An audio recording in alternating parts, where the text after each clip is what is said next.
To the way of water cracking over $2 billion. Yes, but we couldn't have done it without our chart queen, Charlene.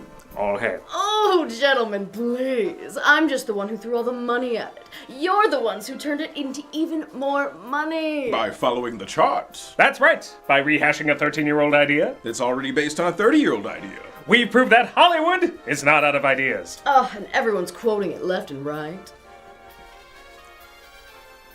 Right? I mean, it is one of the top 5 highest grossing movies. Everyone must be quoting it, like... Bro! Yes, Yes, absolutely. That was the best line in the script. What's a script? Oh, it's what actors read to make the movie happen. Oh, well, I hope none of my money went into that. Not really, just effects. And even then, that's debatable. To manipulating the bare minimum. With money! And charts.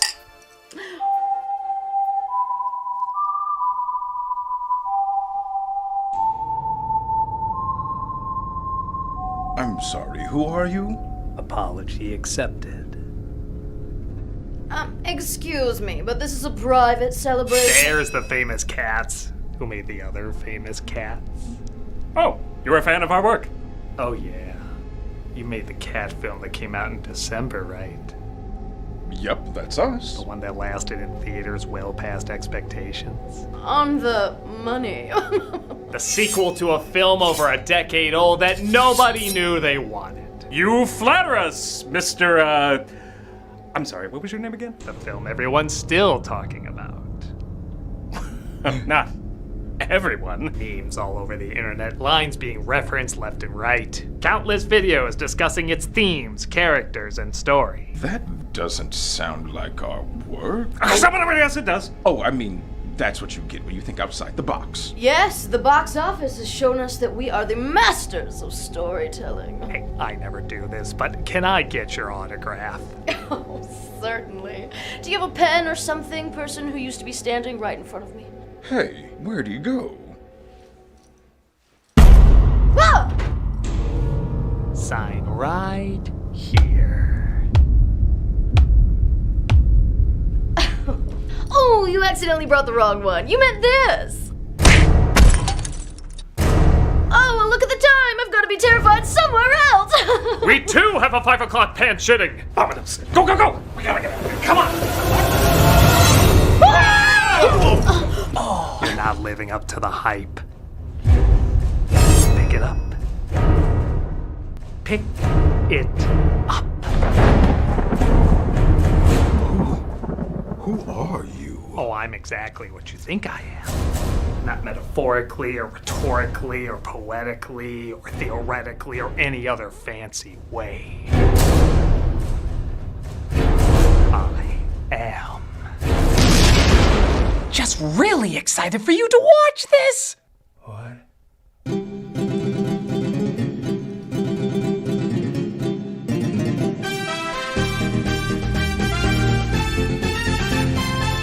For some reason, when this movie came out, everybody was comparing it to the show Velma.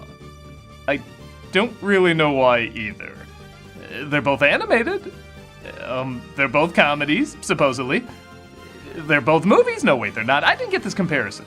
To me, Avatar: The Way of Water was the real comparison. They're both sequels to films that came out a little over a decade ago. Both clearly animated. Both came out around the Christmas season, and both lasted longer than expected in theaters. But where the adult one wanted to look real and basically had a script for children, the children's one wanted to feel real and basically had a script for adults. If you told me one of these scripts took 10 years to write, going off of the previous film's ideas and expanding them while also evolving the characters with satisfying arcs, I wouldn't have guessed it's this expensive Save the Whales bumper sticker. That's why nobody's talking about Avatar 2 outside of the technology in the box office, yet people are still talking about Puss in Boots 2 for its imagination and storytelling. The things you're supposed to talk about when you see a good movie. It wasn't even a sequel people demanded to exist. I think I speak for most when I say the first Puss in Boots was passable. Clearly he was a breakout character from the Shrek movies, but nobody was really clamoring to see the film again. With the sequel though, people were still seeing it on the big screen even after it came out on streaming and Blu-ray. And that's pretty damn impressive. So, what is it that won over so many people, still resulting in fan art, GIFs, millions of hits on videos, and the Megan dance? I'm calling the police. Let's take a closer look to find out.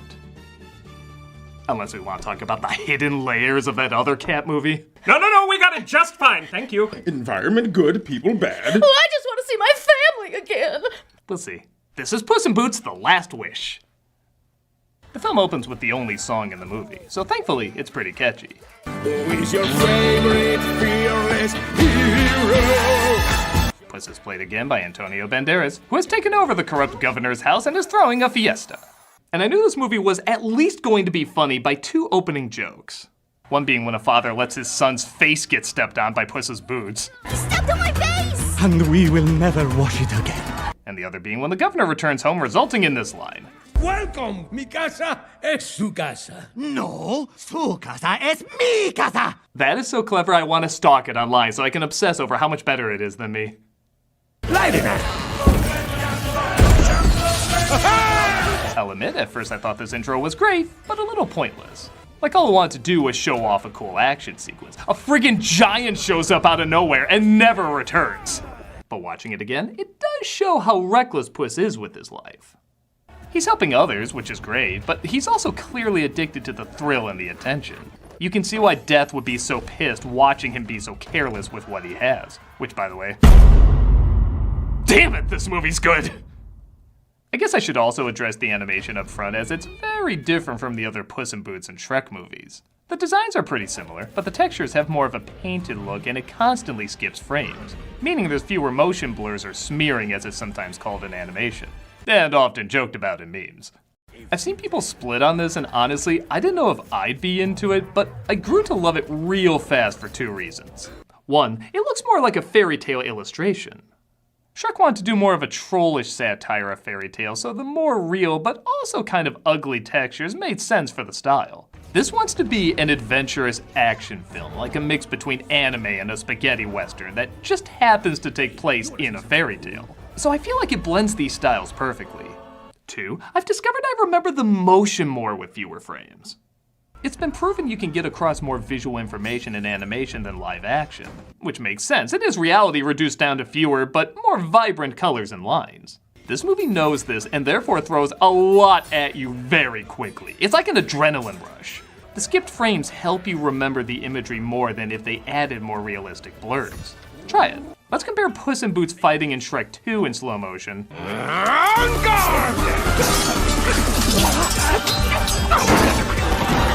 compared to Puss in Boots here in slow motion.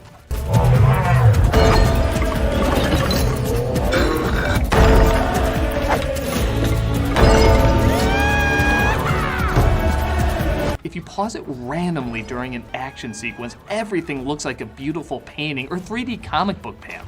I know this style is becoming more popular, and while I wouldn't want to see it everywhere, I do like variety. If it's done with the right project, it can create imagery that'll last with you forever. The legend will never die! Speaking of forever, Puss in Boots is killed after defeating the giant, resulting in him showing up at the doctor trying to figure out how many of his 9 lives he has left. This is another example of the film doing way more than it needs to. All these jokes are pretty funny, showing the various ways he died. But not only are there hidden jokes, like Puss not only wins against the dogs playing poker painting, but also wins with 5 aces and another one hidden in his hat. But look at these title cards. All they need to do is show a number, but they include a creative drawing tied to his death. Death is even seen in the corners of each one as he gets closer and closer. Is this amazing? No, but the film has a million little touches like this that add up more and more. Case in point, when he's told he's on his last life, Puss laughs off the danger and goes to a bar to drink shots of cream. Another glass of cream. Make it your heaviest. Oh, I keep the heavy stuff in the back. That's funny enough, but have you noticed he has 8 glasses empty? And he's drinking his 9th just as Death walks in? This whole movie feels like Eddie Valiant's desk scene. I just love how much they're sneaking in without you even being aware of it. There's the famous hat, the feather, and of course, the boots. It's Wagner Moura as Death, doing one hell of a job giving this creepy-ass thing a creepy-ass voice. Can I get your autograph? Sign right there. Well, only complaint is, it takes Puss way too long to figure out who he is. Puss in Boots slaps in the face of death. So I've heard. I just assume he put together this was the Grim Reaper, but I guess that's a big twist in the middle that is about as shocking as Judge Doom being the bad guy. Yeah, I don't know what's up with all these Roger Rabbit references either. Pick it up. Pick it up. For the first time, Puss may have met his match, shown beautifully in this reflection shot of Puss being disoriented, which will flip in the climax with Death being disoriented. And he decides to flee. Corre, corre, gatito. Now all they have to do is show him going to an old cat lady's house the doctor recommended when he retires. One shot, easy. Instead, it's shown to us in this cool way.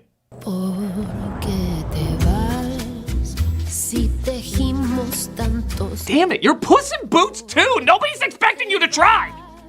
He buries his clothes and sword, and I love the way he does so like a real cat. Not just because it looks hilarious, but you could argue it's him getting ready for his life as a domesticated animal. As we get some really funny scenes with Divine Joy Randolph as the weird cat lady. This is my home, and now it's your home too. Your forever home. And we're shown the equivalent of a retirement home for cats he ultimately surrenders to. You're a talking cat? I'm a talking cat. Let's talk. Okay, so if you're like me, you got your Olaf from Frozen 2 cross and Gurgi from Black Cauldron Holy Water, but Perito, played by Harvey Gillian, admittedly does walk that line, but never crosses it. His story is pretty decent. He wants to be a therapy dog, but is pretending to be a cat because nobody wants him as a pet. What could they possibly want to offer Puss in Boots? What's up, Puss in Boots? Seriously? While his jokes are hit and miss, his chipper personality balances out when we find out later what a depressing life he has without even knowing it. We'll get to that a little later, but I don't think I say this often. I'm pretty sure this comic relief wouldn't have worked if they didn't have the dramatic moments.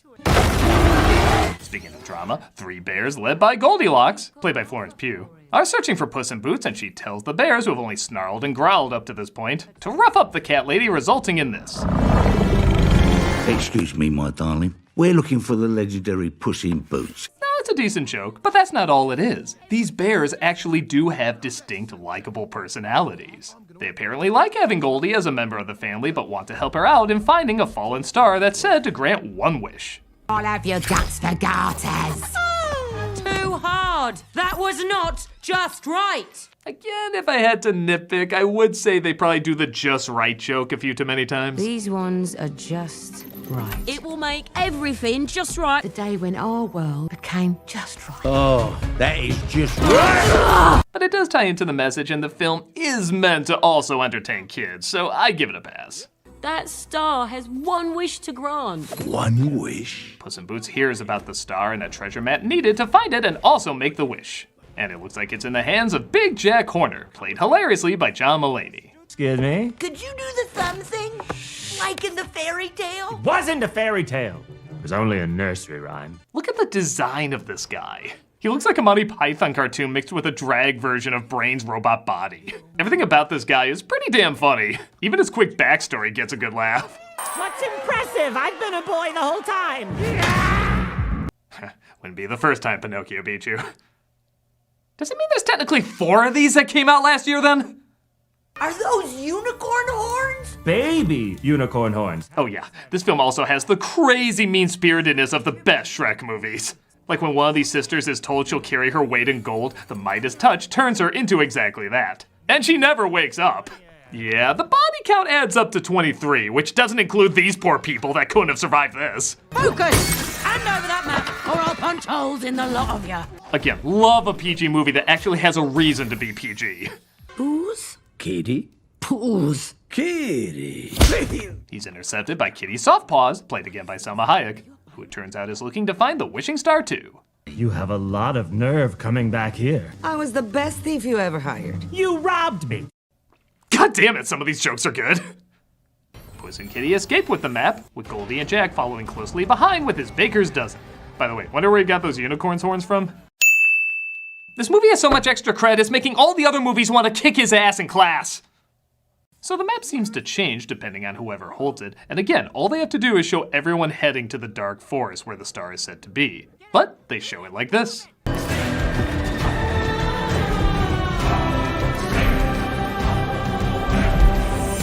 This film is Purito's trying to take those end credit collages that are trying to make the film you just watched look better and actually make the film better with it. They enter through a portal to get to the Dark Forest, but just like the map, the forest seems to change depending on whoever's holding it, reflecting their emotional stability or instability. Why does he get the good ones? Wander the fields of quick and easy solutions and arrive at the star. How every kid thinks being a YouTuber works. Like I mentioned, sometimes the messages can be a little hammered in. Don't rush through it. Take your time and really appreciate what's right in front of you.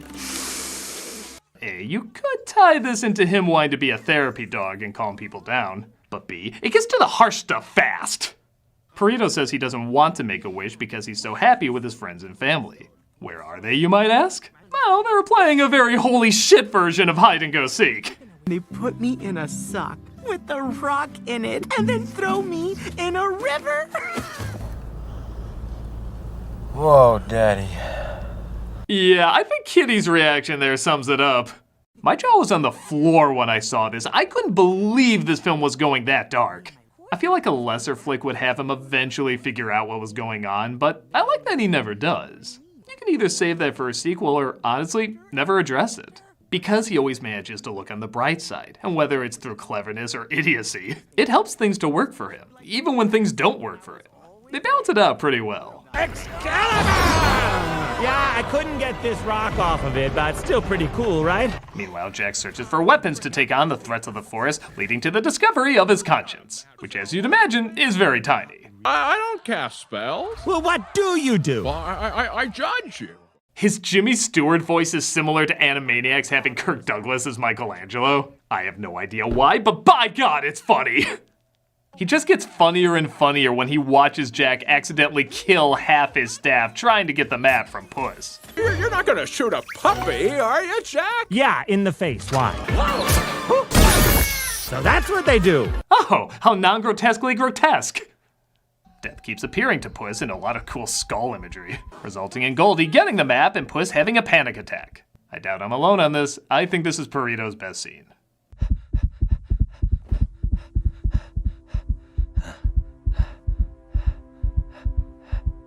See what I mean? Just when you're one step away from saying, I'm gonna lose my shit if he says Hakuna anything, suddenly you're like, I'm not crying, my emotions are just leaking! Puss reveals that the reason Kitty is so angry at him is because he abandoned her on their wedding day. I just wish I hadn't hurt her so badly. I regret that day. An action like this would be pretty tough to forgive for a main character, but they really do make us identify with his thrill addiction and his fear of giving it all up. It also helps that Kitty didn't show up either. I knew I could never compete with your one true love. Who? Yourself. You don't seem like that guy anymore. So I'm not gonna pretend this is like a great romance or anything, but the two do have a believable connection. And I don't think they're trying to sell them as the best couple as opposed to the only people who really understand what the other's going through. On that note, Goldie and the Bears discover nostalgic pines. Yeah, people don't know I was bred there. Where they see a perfect recreation of their old home. The day a little orphan girl broke into our cabin and stole our hearts. Though she says she's looking for her family, her book of fairy tales suggests she already has it. No, literally, the first letter of the left side of the book spells out, you already have it. Followed by, and they lived happily ever after. That is some Edward Norton Dave Bautista drink shit right there.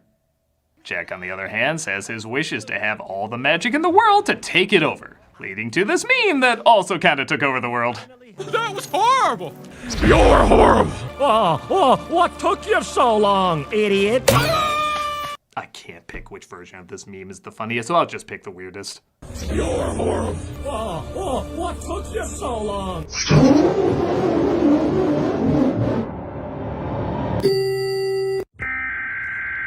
Right? Pretty goddamn odd.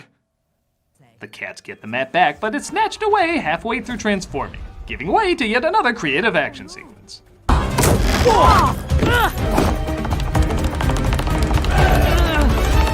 Yeah, whenever people say animation is just for kids, remember you're watching something where this can happen. You can't see something like this in live action, or if you can, you have to use CG animation. But whatever, it's all just to babysit your kids, Yeah, screw it, if those are the only options, I'm not gonna choose to be a boring, miserable adult, I'm gonna choose to be a happy, interesting kid. The cats get the map, but the bears get Burrito, just as Puss gets caught in a cave having an existential crisis with his past lives. The proper party now that all 9 of us are here. Yeah! You know what? I love you guys! I kind of feel like he's talking with his younger years, like these are his carefree college days. Like I can totally see them recreating Jackass while on Pineapple Express catnip. You will always live a life of fear. Death reminds him his carefree days are behind him though, as the end is near. And because he never valued what he had, he's gonna take his last life early.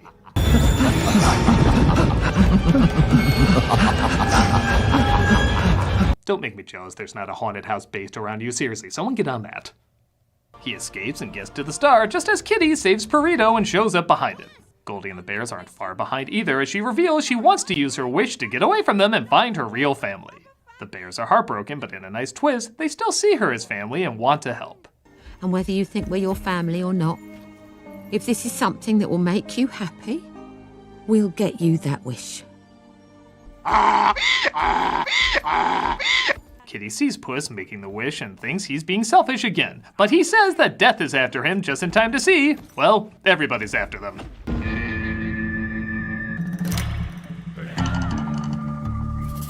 Now this is clearly a send-up to the good, the bad, and the ugly, which the film takes a lot of inspiration from, and on top of another great action sequence, Goldie gives up her wish to save her true family. Like I told you, baby! You're the smash, I'm the grab. Yes! And if you've noticed, her appearance reflects that. Her clean, multicolored look becomes more muddy and brown the more she realizes she should probably stay with the bears, thus looking more like them. This movie might be too good. It needs a MODOK or something. Put MODOK in there. Burrito says he doesn't need a wish as one life is more than enough for him, which Death comes to put to the test for Puss. This time he doesn't run away though, as he finally has something of value worth fighting for. Lives flashing before your eyes? No, just one. The one where I got it on with Kitty Catswell. Who? I'm not topping that! The fight is about as beautifully laid out as you can imagine, but Death gets fed up when he sees he no longer runs away, but also doesn't think he's invincible either. I came here for an arrogant little legend who thought he was immortal, but I don't see him anymore. But that could be because I'm colorblind. Everything looks red to me. What color are you? I'm looking for an orange cat. Are you orange? Jack Horner comes back though after turning himself bigger, and at first I didn't like that everybody else had an arc aside from him, like everyone can find the way except for this one a-hole, I guess. But firstly, you could argue there just aren't enough remaining years for him to convert. Like maybe someone could change, they would just need several lifetimes to do it. But second, I kinda miss animated villains, they're just straight up evil.